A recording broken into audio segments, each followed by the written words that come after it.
Can I trust you? Of course. Can I trust you? Always. For as long as they've been around, spy agencies have started wars.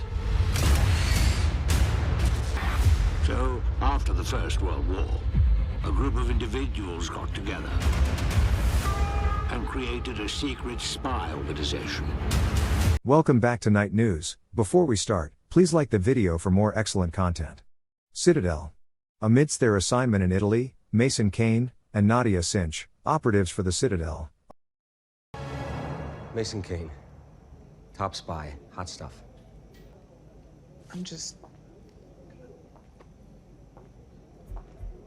Bernard Orlick. Manticore. The X case. No, You were a spy, like me, for an organization called Citadel. I don't know what you're on, but I'm gonna walk past you through that door, and if you touch me, I'm gonna scream, okay? Catch. Are ambushed by Manticore members during their mission. Initially, it is presumed that they have been slain in the ensuing combat. After changing his name to Kyle Conroy, Mason is now responsible for supporting his wife and their daughter on his own. There is no longer a Masonic family name in use. There had been no communication between them for the previous 8 years. He truly doesn't know anything about his former persona because he doesn't remember it. Orlick kidnaps Kyle and his family, tells him about Kyle's past, and persuades Kyle to assist in locating the case in order to save Manticore from obtaining the potentially game-changing information it contains. This happens when Bernard Orlick, a Citadel agent, learns that Kyle is still alive and that Dahlia Archer, a Manticore agent, is looking for a top-secret Citadel X case. Nadia encountered a similar obstacle while she was in Italy and overcame it with the same degree of success. Even if Orlick manages to remotely erase her memory, she is still able to run after being captured by an Italian man while trying to escape. This remains true even though Orlick possesses the ability to erase her memories. Her other accomplishments include killing the man and fleeing the crime scene. 8 years later, in the following year, Mason succeeds in his attempt to reclaim the Citadel X case. In spite of this, Archer's forces manage to hold Orlick captive for the length of the battle. Mason contacts Nadia after learning that she is still alive and offers to help her utilize a serum kept inside the case to help her restore her memory. This is the effect of his earlier discovery that Nadia is still alive. Because of his current situation, Mason is more likely to believe propaganda and falsehoods. Mason is currently in a situation that is both vulnerable and confusing, which is the reason for this. Immediately following this turn of events, it becomes unclear if Mason will have faith in Nadia or if they will part ways once the huge mission is over. Mason and Nadia decide that they should break into the Manticore Black Site, which is located in Morocco, since they are prepared to go to tremendous lengths to save Carter. As they fight an army of nameless criminals, Nadia takes the initiative to lead the charge, with the others trailing closely behind. Nadia is followed by the others.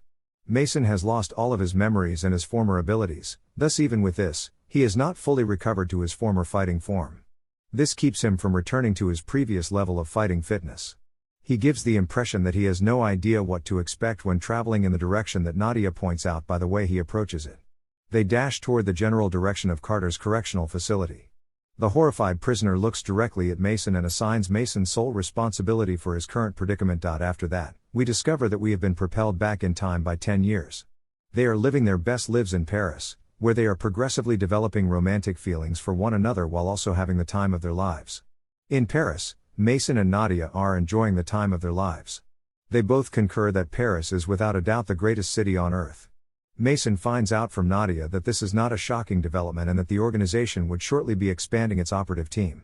Nadia managed to evade being killed by an agent with whom she had previously collaborated while employed by the government's intelligence community. She was able to escape having her life taken because of this agent. On Rotten Tomatoes, a website that aggregates user reviews, the movie has a 54% approval rating and an average rating of 5.7 out of 10. The total that you see above is the outcome of adding together the ratings that 72 different reviewers have given. The general agreement that is demonstrated in the assessments that are available online can be summed up as follows: Citadel spares no expense but feels underdeveloped, resulting in a reasonably enjoyable spy caper that nevertheless falters due to its own excessive cost. Reviews are compiled on a website called Metacritic, and it received a score of 51 out of 100.